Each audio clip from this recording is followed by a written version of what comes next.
السلام علیکم ورحمۃ اللہ وبرکاتہ۔ بی اے کے امتحان دے کر میں فارغ تھی۔ گھر کے کاموں سے گھبرا کر میں نے ایک کلینک پر نوکری کر لی جہاں بے اولادی کا علاج کیا جاتا تھا۔ میں جب بھی کسی مریضہ کو اندر بھیجتی، ڈاکٹر کہتا کہ کسی کو اندر آنے مت دینا۔ جب بھی وہ عورت باہر نکلتی اس کا حلیہ خراب ہوتا۔ ایک روز ایک جوان لڑکی جیسے ہی کمرے میں داخل ہوئی، ذرا سی دیر میں ہی پولیس اور میڈیا کے لوگوں نے کلینک پر چھاپا مارا کیونکہ وہ ڈاکٹر علاج کے نام پر یہاں عورتوں کے ساتھ۔ میرا نام نائلہ ہے اور میں نے ابھی بی اے کے امتحانات دیے تھے۔ گھر میں حالات بہت زیادہ تنگ تھے۔ غربت نے جیسے ہمارے دروازے کی چوکھٹ پکڑ لی تھی اور چھوڑنے کا نام تک نہیں لے رہی تھی۔ میری ماں صبح اٹھتے ہی کچن میں گھس جاتی اور شام کو جب نکلتی تو اس کے ہاتھوں کی انگلیاں سوجی ہوتی تھیں، کبھی چولہے کی گرمی تو کبھی تیز چاقو سے لگنے نشان، اور میں گھر کے باقی کاموں کی ذمہ دار تھی۔ میرے چھوٹے بہن بھائی تھے جو ایک پل کو بھی چین سے نہ بیٹھنے دیتے تھے۔ کوئی دودھ مانگ رہا ہوتا تو کوئی نیچے پخانے میں لت پت پڑا ہوتا۔ میں کبھی ایک کا پیمپر بدلتی اور دوسرے کو کھانا ڈالتی، کبھی کسی کے کپڑے دھوتی تو کبھی کسی کے پیچھے بھاگتی کہ گر نہ جائے۔ یہ سب کچھ برداشت کرتے ہوئے میرے دل میں اکثر خیال آتا کہ کیا میری زندگی بس اسی مشقت میں گزر جائے گی۔ میرے باپ کا کہنا تھا کہ لڑکیوں کا گھر سنبھالنا ہوتا ہے اور باہر کا کام مردوں کا۔ لیکن جب میں نے اپنی گھر میں پڑھائی کے بعد نوکری کرنے کا ذکر چھیڑا تو سب کو بہت عجیب لگا۔ میری ماں نے کہا، پہلے تو تم نے بی اے کیا، اب نوکری کا شوق بھی پال لیا ہے، ہم نے کون سا تمہیں ڈاکٹر یا وکیل بنا دینا ہے۔ لیکن کچھ دنوں کے بعد محلے میں ایک نیا کلینک کھلا جو ایک مشہور ڈاکٹر کا تھا۔ پہلے تو میں صرف تجسس کی وجہ سے وہاں گئی نہیں، لیکن بعد میں جب مجھے خیال آیا کہ کیوں نہ وہاں نوکری کی درخواست دے دوں۔ میرے پاس کوئی خاص تجربہ تو نہیں تھا، لیکن چونکہ بی اے میں نے سائنس کے ساتھ کچھ مضامین پڑھے تھے، اس لیے سوچا کہ شاید کسی اسسٹنٹ کی جگہ مل جائے گی۔ جب میں کلینک پر پہنچی تو سامنے ایک ریسیپشن تھا جس کے پیچھے ایک لڑکا بیٹھا ہوا تھا۔ میں نے اس سے پوچھا، ڈاکٹر صاحب سے ملنا ہے؟ اس نے کہا، بیٹھو میں پوچھتا ہوں۔ تھوڑی دیر کے بعد وہ واپس آیا اور مجھے کہنے لگا، اندر چلی جاؤ۔ میں اندر گئی تو سامنے ایک درمیانی عمر کا شخص سفید کوٹ پہنے ہوئے بیٹھا تھا اور مسکرا رہا تھا۔ اس نے مجھے بیٹھنے کا اشارہ کیا اور پوچھا، کیا پڑھا ہے؟ میں نے کہا، بی اے کیا ہے اور سائنس میں دلچسپی ہے۔ اس نے کہا، اچھا لگتا ہے، تم سنجیدہ ہو۔ پھر اس نے مجھ سے ایک آدھ سوال کیا اور پھر بغیر زیادہ تحقیق کیے مجھے کہنے لگا، کل سے آ جاؤ، کام سیکھ لینا، تمہیں مہینے کے 15,000 روپے ملیں گے۔ مجھے اس بات پر یقین نہیں آیا۔ میں نے کہا، میں گھر سے اجازت لے کر آؤں گی۔ اس نے مسکرا کر کہا، لے آنا، لیکن میری طرف سے تمہیں نوکری مل گئی ہے۔ میں خوشی خوشی گھر واپس آئی اور امی کو بتایا۔ انہوں نے تو پہلے ناک بھویں چڑھائیں، لیکن جب میں نے بتایا کہ مہینے کے 15,000 ملیں گے تو ان کے چہرے کے تاثرات بدل گئے۔ بابا بھی سامنے بیٹھے تھے۔ انہوں نے کہا، چلو اچھا ہے، کم از کم گھر کا کرایہ اور بجلی کا بل نکل آئے گا۔ اگلے دن میں وقت پر کلینک پہنچ گئی۔ کلینک میں 2 کمرے تھے، ایک میں ڈاکٹر بیٹھتا تھا، دوسرا مریضوں کے انتظار کا کمرہ تھا۔ مجھے ڈاکٹر کے ساتھ رہنا ہوتا تھا۔ وہ مجھے آہستہ آہستہ کام سمجھا رہا تھا، جیسے انجیکشن کا نکالنا، بل بھرنا، فائلیں ترتیب دینا اور مریضوں کی بنیادی معلومات لینا۔ مجھے یہ سب سیکھنے میں مزہ آ رہا تھا کیونکہ یہ سب گھر کے برتن مانجنے سے تو بہتر تھا۔ کچھ ہی دنوں کے بعد میری دوست فوزیہ ملی جو اسی علاقے میں رہتی تھی۔ اس نے مجھے روکا اور کہا، نائلہ، تم اسی کلینک میں کام کرتی ہو؟ میں نے کہا، ہاں فوزیہ۔ کہنے لگی، تمہیں پتہ ہے اس ڈاکٹر کے بارے میں لوگ کیا کہتے ہیں؟ میں نے کہا، کیا کہتے ہیں؟ تو وہ کہنے لگی، یہ بہت لائنیں مارتا ہے، خاص کر عورتوں پر نظر رکھتا ہے، اس کی نیت ٹھیک نہیں ہے۔ میں نے ہنستے ہوئے کہا، تمہیں غلط فہمی ہو گئی ہے، میرے ساتھ تو اس نے کبھی کوئی بدتمیزی نہیں کی، بلکہ بہت عزت سے پیش آتا ہے، اور ویسے بھی لوگ تو کسی کو بھی بدنام کر دیتے ہیں۔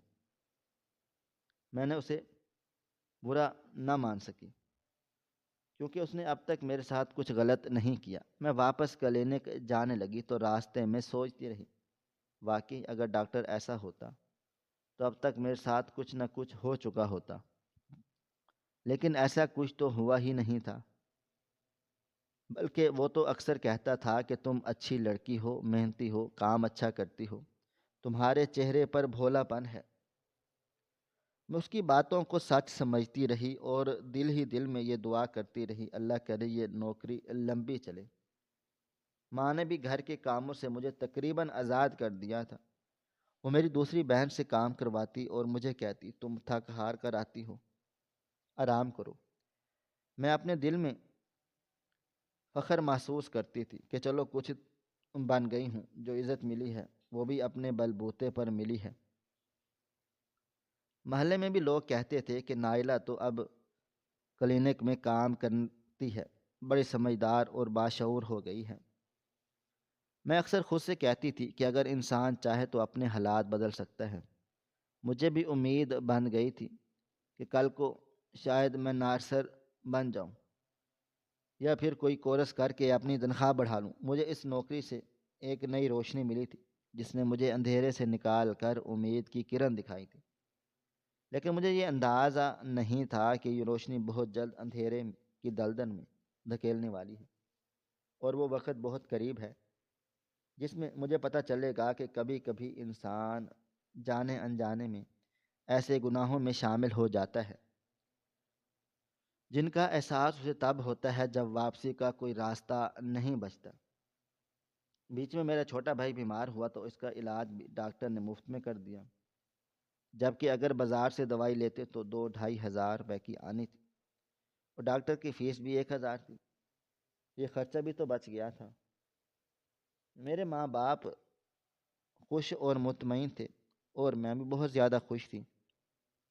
ایک دن مجھے شروع دن سے ہی تھوڑی سی عجیب لگتی تھی ایک بات، لیکن میں نے اس پر کبھی غور نہیں کیا دل سے، کیونکہ ایک تو نوکری نئی نہیں تھی، دوسرا ماحول بھی میرے لیے نیا نیا تھا، اور تیسرا یہ کہ جب غریب آدمی کو روزی ملتی ہے تو وہ سوال کرنے سے ڈرتا ہے کہ کہیں روزی چھن نہ جائے۔ ڈاکٹر صاحب جب کسی مرد مریض کو دیکھتے جو بے اولادی کے مسئلے کے ساتھ آتا تو زیادہ تر باہر کے کمرے میں ہی بیٹھ کر ان سے بات چیت کرتے، اور تھوڑا بہت ان کا بلڈ پریشر چیک کرتے یا کوئی سوال جواب کرتے، اور کہتے آپ فلاں فلاں ٹیسٹ کروا کر لائیں۔ ان ٹیسٹوں میں سپرم ٹیسٹ بھی ہونا چاہیے تھا، اس پر اکثر مرد گھبرا جاتے تھے، لیکن پھر بھی وہ مان جاتے تھے کیونکہ اولاد کی خواہش ہر انسان کے دل میں ہوتی ہے۔ ڈاکٹر انہیں کہتا تھا کہ ٹیسٹ کی رپورٹ آنے کے بعد میں بہتر طریقے سے علاج کر سکوں گا، لیکن جب کوئی عورت کلینک میں آتی اور کہتی کہ اسے بے اولادی کا مسئلہ ہے تو ڈاکٹر فوراً اسے اندر لے جاتا اور دروازہ بند کر دیتا، اور وہ مجھے باہر بیٹھے بیٹھے کہتا کہ کسی کو اندر نہ آنے دینا، یہ علاج کا عمل ہے اور اس میں پرائیویسی ضروری ہے۔ میں کہتی تھی ٹھیک ہے سر، میں خیال رکھوں گی، لیکن دل میں ایک عجیب سا شک پیدا ہونے لگا۔ ایک دن کی بات ہے جب ایک عورت کلینک میں آئی، وہ درمیانی عمر کی لگتی تھی، اس کی حالت سے لگ رہا تھا کہ وہ کافی پریشان ہے۔ اس کے ساتھ اس کی ساس بھی تھی جو میرے جاننے والوں میں سے تھی۔ مجھے یاد آیا کہ یہ شمشاد آنٹی ہیں، ہمارے محلے میں ہی رہتی ہیں، ان کی بہو کی شادی کو سال سے بھی زیادہ ہو گیا ہے، لیکن ابھی تک اولاد نہیں ہوئی، اسی وجہ سے وہ پریشان ہیں۔ شمشاد آنٹی باہر بیٹھ گئی اور ان کی بہو کو ڈاکٹر نے اندر بلا لیا۔ جب وہ عورت اندر گئی تو بالکل سلیقے سے کپڑے پہنے ہوئے تھے، اس کا دوپٹہ بھی سر پر تھا اور چال میں بھی ایک وقار تھا، لیکن جب وہ تھوڑی دیر کے بعد باہر نکلی تو اس کی حالت بالکل بدلی ہوئی تھی۔ بال کچھ بکھرے ہوئے تھے، چہرہ پریشان تھا، چال میں وقار بھی تھا، اور دوپٹہ اس کے کندھے سے پھسلتا جا رہا تھا، یہاں تک کہ اسے سنبھالا نہیں جا رہا تھا۔ میں فوراً سے بڑھ کر اس کے سر پر دوپٹہ درست کیا اور اسے سہارا دیا۔ شمشاد آنٹی بھی تھوڑا سا حیران ہوئی، لیکن وہ بھی کچھ بولی نہیں۔ وہ عورت مجھ سے کہنے لگی، شکریہ بیٹا، تم نے خیال رکھا۔ ڈاکٹر بہت اچھا ہے، وہ کہہ رہا ہے سب ٹھیک ہو جائے گا۔ میں نے مسکرا کر کہا، انشاءاللہ سب خیر ہو جائے گی۔ دل میں عجیب سی ہلچل مچ گئی تھی، لیکن میں نے اپنے خیالات کو جھٹک دیا اور خود کو تسلی دی کہ شاید عورت بیمار ہو اور کمزوری کی وجہ سے اس کی حالت بگڑ گئی ہو۔ یہ واقعہ کچھ دن میرے دل و دماغ میں گردش کرتا رہا، لیکن آہستہ آہستہ میں دوبارہ اپنی روٹین میں مشغول ہو گئی۔ ڈاکٹر صاحب کے بارے میں جو بھی شک شبہ ہوتا، میں اسے سوچ کی خرابی سمجھ کر دور کر دیتی، کیونکہ مجھے لگتا تھا اگر وہ واقعی کوئی غلط آدمی ہوتا تو اب تک میرے ساتھ کوئی نہ کوئی بدتمیزی ضرور کرتا۔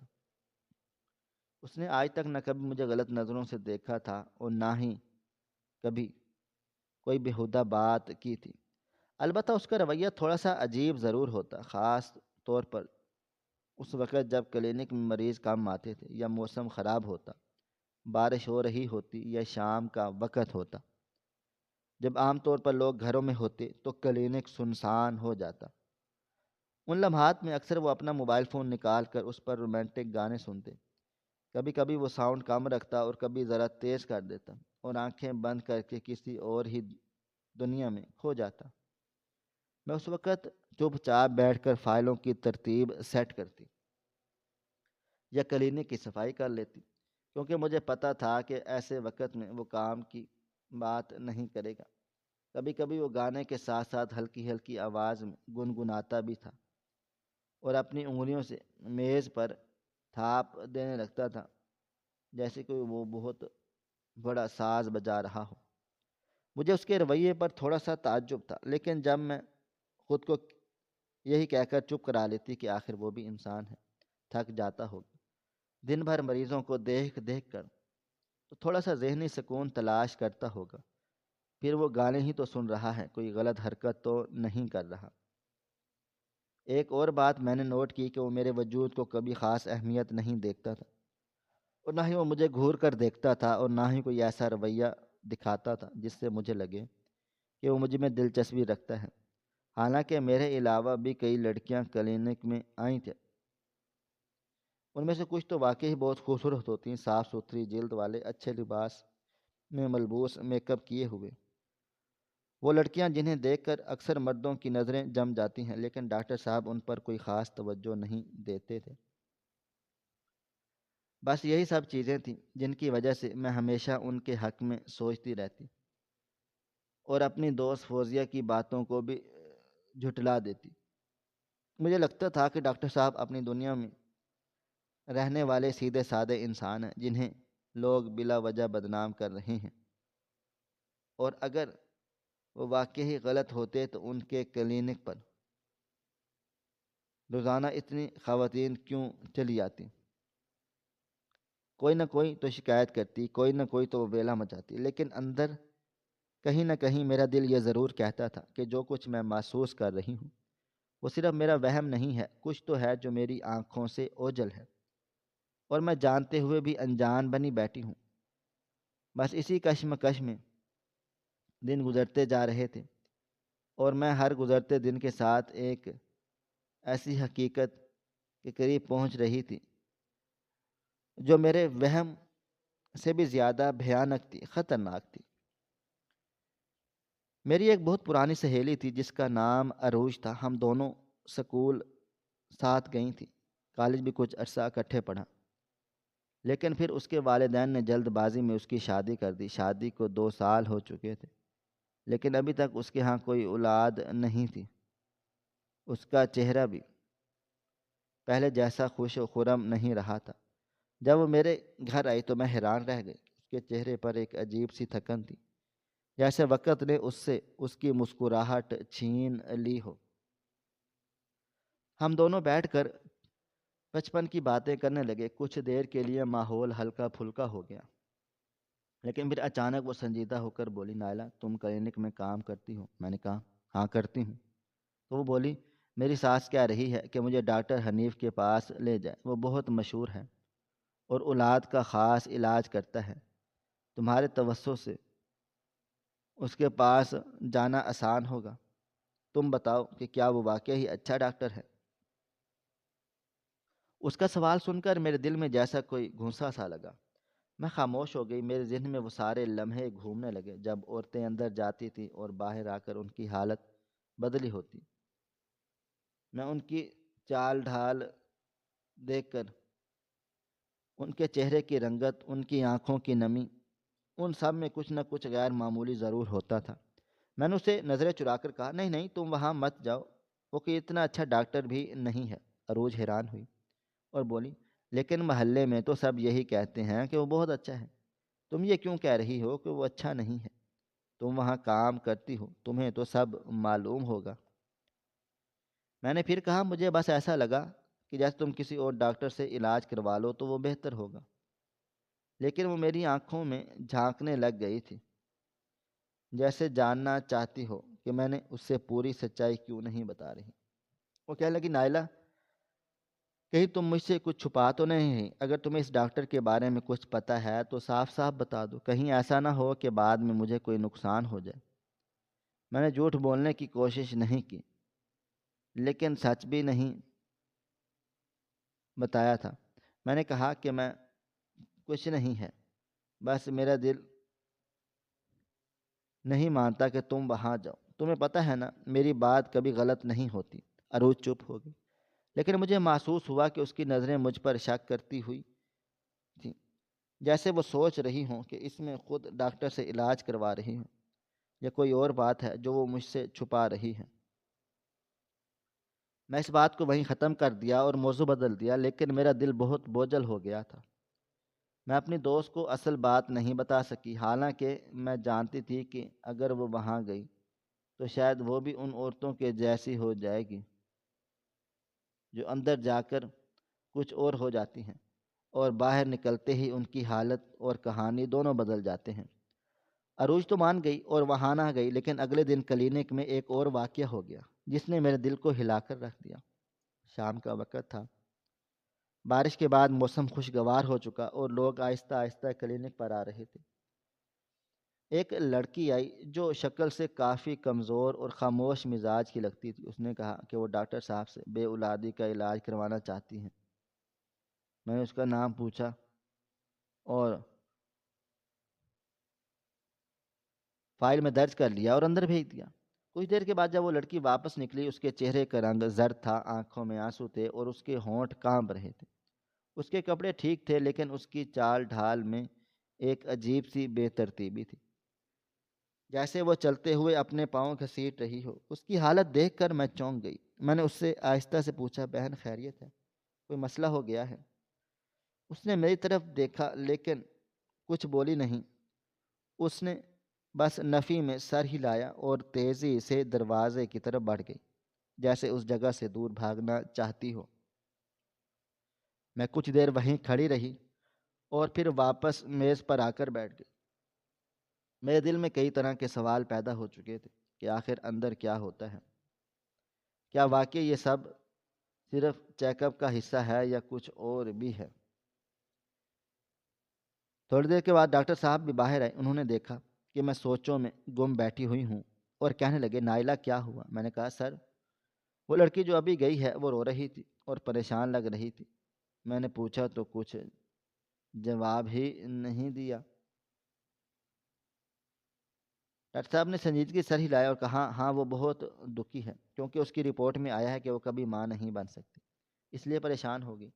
میں نے اسے تسلی دی ہے کہ تم اس سے بھی زیادہ بات نہ کرو۔ کچھ لوگ زیادہ جذباتی ہو جاتے ہیں اور ان کے دکھوں کو چھیڑنے سے اور زیادہ پریشان ہو جاتے ہیں۔ میں نے کہا، جی سر ٹھیک ہے، لیکن دل میں مجھے اس کا رونا کچھ اور ہی کہانی سنا رہا تھا، جیسے وہ دکھ کسی جسمانی یا روحانی چوٹ کا ہو جو صرف آنکھوں سے بہہ کر اپنا وجود ظاہر کر رہی ہو۔ مجھے اس کی آنکھوں میں بے بسی نظر آئی تھی، جیسے وہ خود کو روک نہ پائی ہو اور صرف اسی دکھ کے سہارے وہاں سے نکل آئی ہو۔ میں اس دن گھر آ کر بہت دیر تک سوچتی رہی کہ میں کب تک یہ سب دیکھتی رہوں گی اور چپ رہوں گی۔ کیا مجھے کچھ کرنا چاہیے یا خاموشی سے نوکری کرتے رہنا چاہیے؟ کیا میری خاموشی بھی کسی گناہ میں شامل تو نہیں ہو رہی؟ یہ وہ سوال تھے جن کے جواب میرے پاس نہیں تھے۔ ایک دن موسم کچھ زیادہ ہی بدل گیا۔ بادل دن بھر گرجتے رہے اور شام ہوتے ہی بارش بھی شروع ہو گئی۔ سرد ہوائیں چل رہی تھیں اور لوگ گھروں میں دبک گئے تھے۔ کلینک کا ماحول ویسے ہی کچھ سنسان سا لگ رہا تھا۔ صرف میں اور ڈاکٹر صاحب موجود تھے۔ کلینک کی کھڑکی کے شیشے پر بارش کی بوندیں پڑ رہی تھیں اور کمرے کے اندر ہلکی ہلکی نمی پھیل چکی تھی۔ ڈاکٹر صاحب اپنی کرسی پر بیٹھے ہوئے تھے اور حسب معمول فون پر رومانٹک گانا لگا رکھا تھا۔ آواز نہ زیادہ اونچی تھی نہ زیادہ دھیمی، بس اتنی کہ کمرے میں ایک عجیب سا ماحول بن گیا تھا۔ میں بس چونکی بارش میں کہیں نہیں جا سکتی تھی، اس لیے میں اپنی جگہ پر بیٹھی رہی اور فائلوں کی ترتیب دیکھنے میں مصروف ہو گئی۔ لیکن میرا دل کہیں اور الجھا ہوا تھا، جیسے کسی انہونی کا انتظار ہو یا جیسے کوئی بھید کھلنے والا ہو۔ اس دوران کلینک کا دروازہ کھلا اور ایک لڑکی اندر داخل ہوئی۔ اس کے داخل ہونے سے پہلے کمرے کا ماحول مزید بدل چکا تھا۔ وہ بارش میں بھیگ کر آئی اور اس کے بالوں سے پانی ٹپک رہا تھا۔ اس کی چادر پانی سے تر ہو چکی تھی، جس کی وجہ سے اس کا وجود کچھ زیادہ ہی نمایاں ہو گیا۔ وہ شکل و صورت سے بھی بہت خوبصورت لگ رہی تھی۔ اس کے چہرے پر قدرتی نرمی تھی، اس کی آنکھوں میں اداسی چھپی تھی۔ اس نے اندر آ کر کہا کہ میری شادی کو 3 سال ہو چکے ہیں، لیکن ابھی تک میرے ہاں اولاد نہیں ہوئی۔ بہت سے ڈاکٹرز کو دکھایا لیکن کوئی فرق نہیں پڑا۔ لوگ کہہ رہے ہیں کہ ڈاکٹر حنیف کے پاس جاؤ، وہ بہت اچھا علاج کرتا ہے۔ اس کی آواز میں لرزش تھی، جیسے وہ سب تھک ہار چکی ہو اور میں نے آخری امید لے کر آئی ہو۔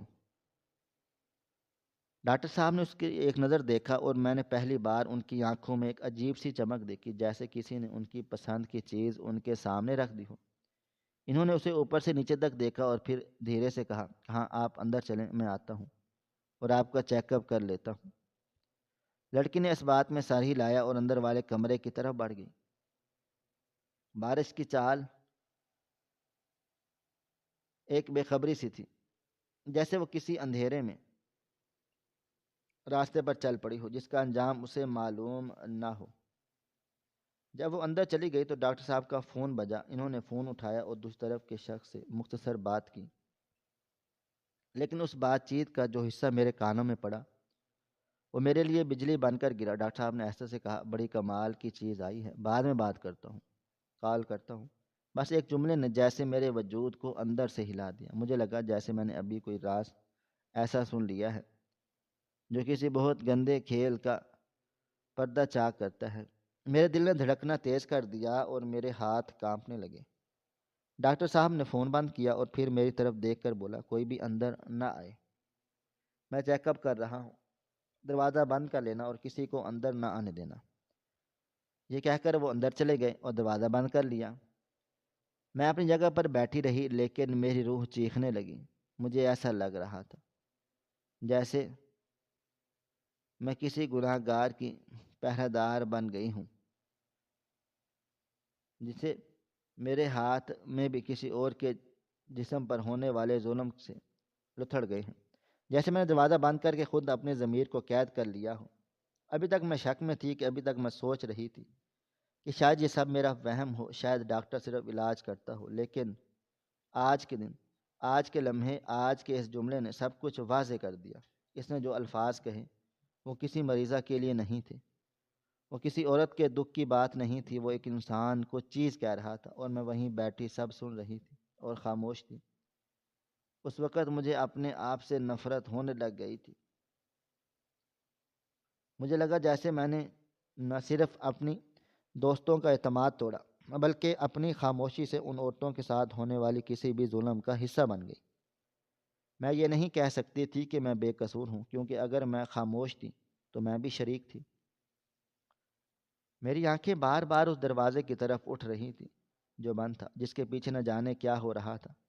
میں وہاں سے بھاگ بھی نہیں سکتی تھی، میں شور بھی نہیں کر سکتی تھی، اور شاید میں یہ سب کچھ کر بھی نہیں پا رہی تھی، کیونکہ میرے اندر وہ ہمت نہیں بچی تھی۔ میرے ارد گرد بارش ہو رہی تھی لیکن میرے اندر آگ لگی تھی، ایسی آگ جس کی تپش میرے وجود کو جلا رہی تھی۔ وہ لڑکی ابھی اندر تھی اور ڈاکٹر صاحب ابھی اس کے ساتھ کمرے میں بند تھے، اور میں ویسے ہی جگہ پر بیٹھی بندی ہوئی تھی۔ باہر بارش زوروں سے برس رہی تھی لیکن میرے دل کی حالت بارش سے زیادہ بھاری تھی۔ میں نہ کچھ سوچ پا رہی تھی نہ سمجھ پا رہی تھی کہ اب کیا ہوگا۔ میرے اندر ایک عجیب سی بے چینی تھی، جیسے میرے جسم کے اندر دل کی بجائے کوئی اور کامتا ہوا پرزہ رکھ دیا گیا ہو۔ اسی بے چینی کے عالم میں مجھے اچانک کلینے کے باہر شور سنائی دیا۔ پہلے تو لگا شاید کوئی اور مریض آ گیا ہے یا کوئی جھگڑا ہو رہا ہے، لیکن جب کھڑکی سے باہر جھانک کر دیکھا تو میرے پیروں تلے سے زمین نکل گئی۔ ایک پولیس کی گاڑی تھی اور اس کے پیچھے میڈیا کی وین بھی کھڑی تھی۔ پولیس والے تیزی سے نیچے اترے اور میڈیا والے کمرے سنبھالتے ہوئے آگے بڑھے۔ پولیس والے اندر داخل ہوئے اور مجھ سے سخت لہجے میں پوچھا، ڈاکٹر کہاں ہے؟ ڈاکٹر کہاں ہے؟ میں اس اچانک افتتاح سے بوکھلا گئی۔ میری زبان لڑکھڑا رہی تھی لیکن میں نے پھر بھی اتنا کہہ دیا کہ وہ اندر ہیں اور ایک مریضہ کے ساتھ چیک اپ کر رہی ہیں۔ پولیس والے اور میڈیا والے فوراً اندر کمرے کی طرف بڑھے۔ دروازہ دھڑ سے کھلا اور جو منظر وہاں موجود تھا وہ کیمرے کی آنکھ میں محفوظ ہو چکا تھا۔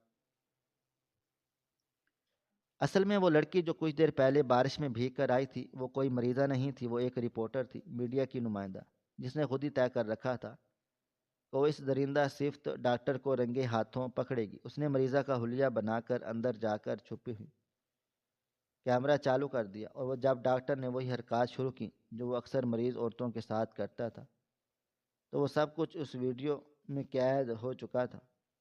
ڈاکٹر کے چہرے سے ہوائیاں اڑ چکی، اس نے کے ہاتھ کانپ رہے تھے، وہ کچھ سمجھ نہیں پا رہا تھا کہ کیا ہوا، کیسے ہوا اور کس نے کیا۔ پولیس نے موقع پر گرفتار کر لیا اور اس کے ہاتھوں میں ہتھ کڑیاں لگا دی۔ میڈیا والے بار بار کیمرہ اس کے چہرے پر کرتے اور سوالات کی بوچھاڑ کر رہے تھے۔ ڈاکٹر کچھ بولنے کی کوشش کرتا لیکن اس کی آواز گلے میں دب کر رہ جاتی۔ اس لڑکی نے باہر آ کر سب کو بتایا کہ وہ ایک رپورٹر ہے اور اس کے پاس اندر کی تمام ویڈیو موجود ہے۔ اس نے بتایا کہ یہ ڈاکٹر عورتوں کے چیک اپ کے بہانے اندر لے جاتا تھا اور ان کے ساتھ نازیبا حرکتیں کرتا۔ اگر کوئی عورت مزاحمت کرتی یا شکایت کرنے کی دھمکی دیتی تو اسے کہتا کہ میں تمہارے شوہر یا سسرال والوں کو کہہ دوں گا کہ تم کبھی ماں نہیں بن سکتی اور وہ تمہیں طلاق دے دیں گے اور تم ساری عمر بدنامی کے داغ کے ساتھ جیو گی۔ اس کے علاوہ کچھ عورتوں سے پیسے مانگ کرتا تھا کہ اگر چاہتی ہو کہ میں تمہیں بچا لوں اور تمہارے سسرال والوں کو کہہ دوں کہ تم ٹھیک ہو اور اصل مسئلہ تمہارے شوہر میں ہے تو مجھے پیسے دینے ہوں گے۔ یعنی یہ ڈاکٹر صرف جسمانی نہیں بلکہ ذہنی اذیت بھی دیا کرتا تھا اور عورتوں کی مجبوری کا فائدہ اٹھا کر ان سے جو چاہتا تھا وہ کرتا تھا۔ یہ سب سن کر میرے رونگٹے کھڑے ہو گئے۔ میں نے سوچا جن عورتوں کو میں صرف چپ چاپ اندر بھیجا کرتی تھی اور دروازے پر پہرا دیتی تھی وہ سب کسی بھیانک حقیقت کا سامنا کرنا پڑا تھا، اور میں نے بے خبری میں ایک گناہ کا خاموش حصہ بنی رہی۔ پولیس والوں نے مجھے بھی ساتھ لے جا کر پوچھ گچھ کی۔ میں بہت زیادہ ڈری ہوئی تھی، میرے ہاتھ پسینے سے بھرے تھے۔ میں نے سب سچ سچ بتا دیا کہ میں صرف کلینک میں کام کرتی تھی اور مجھے کبھی کچھ اندازہ نہ تھا کہ اندر کیا ہوتا ہے۔ کبھی شک ہوا تو میں نے کسی سے کچھ کہا نہیں۔ ایک افسر نے میری طرف دیکھا اور بولا، یہ کسی غریب گھر کی بیٹی لگتی ہے اور نوکری کی محتاجی میں یہاں کام کر رہی تھی، اس کا کوئی قصور نہیں، ہم اس کو چھوڑ دیتے ہیں۔ وہ مجھے دلاسا دینے لگے۔ پھر انہوں نے کہا کہ ہم تمہیں تمہارے گھر تک چھوڑ دیتے ہیں۔ میں بہت حیران تھی کیونکہ میں نے سوچا بھی نہیں تھا کہ پولیس والے میرے ساتھ اتنی ہمدردی سے پیش آئیں گے۔ راستے میں میری زبان بند تھی، میرے اندر عجیب سی خلش تھی، میں اپنے آپ کو معاف نہیں کر پا رہی تھی۔ میرے دل میں بار بار یہی خیال آ رہا تھا کہ اگر میں نے 2 دن سے کچھ بولتی، اگر کسی عورت کی حالت دیکھ کر میں زبان کھول دیتی تو شاید اتنی عورتیں برباد نہ ہوتیں، شاید اتنے گھر آج اجڑنے سے بچ جاتے، لیکن میری خاموشی ہی اس درندگی کا پردہ بنی رہی۔ جب میں گھر پہنچی تو میرے گھر والوں کو پہلے ہی پتہ چل چکا تھا کیونکہ سارا واقعہ میڈیا پر چل رہا تھا۔ میرے ماں باپ میری طرف دیکھ رہے تھے اور میری ماں نے آ کر میرا ماتھا چوما اور کہا شکر ہے تم محفوظ ہو گئی، تم پر کوئی آنچ نہیں آئی۔ میرے باپ نے کہا بیٹا اچھے برے لوگ تو ہر جگہ ہوتے ہیں، لیکن اصل بات تو یہ ہے کہ تم نے وقت پر خود کو اس گن سے الگ کر لیا، تم نے سچ بول دیا اور یہی سب سے بڑی کتاب ہے۔ لیکن بڑی بات بھی ہے، لیکن میرے دل کا بوجھ کم نہ ہو سکا۔ میں نے کئی دن اپنے کمرے میں رہ کر اللہ تعالیٰ سے معافی مانگی، راتوں کو جاگ کر روتی رہی اور توبہ کرتی رہی۔ میں نے کہا یا اللہ، جانے انجانے میں اگر مجھ سے کوئی گناہ ہو گیا ہو، اگر کسی ظلم میں میرا ہاتھ پڑا ہو، کسی عورت کے دکھ میں میری خاموشی شامل ہو، تو مجھے معاف کر دینا۔ مجھے دوبارہ ایسی جگہ کبھی نہ لے جانا جہاں میری خاموشی کسی کے لیے اندھیرا بن جائے۔ اس واقعے کے بعد میں نے کبھی کسی کلینک یا کسی جگہ پر نوکری نہیں کی۔ میں نے صرف اپنے دل کو پاک کرنے کی کوشش کی اور دوسروں کو سمجھانے لگی کہ دنیا میں صرف سفید لباس پہن لینا کسی کے پاک ہونے کی ضمانت نہیں، کسی کے ہاتھ میں اسٹیتھوسکوپ ہونا اس کے دل کے پاک ہونے کا ثبوت نہیں۔ ہمیں اپنی بہن بیٹیوں کی حفاظت خود کرنی ہے، ان پر بھروسہ کرنا ہے، ان کی باتوں کو سننا ہے، اور اگر وہ کہیں کہ کچھ غلط ہو رہا ہے تو اس پر یقین کرنا ہے۔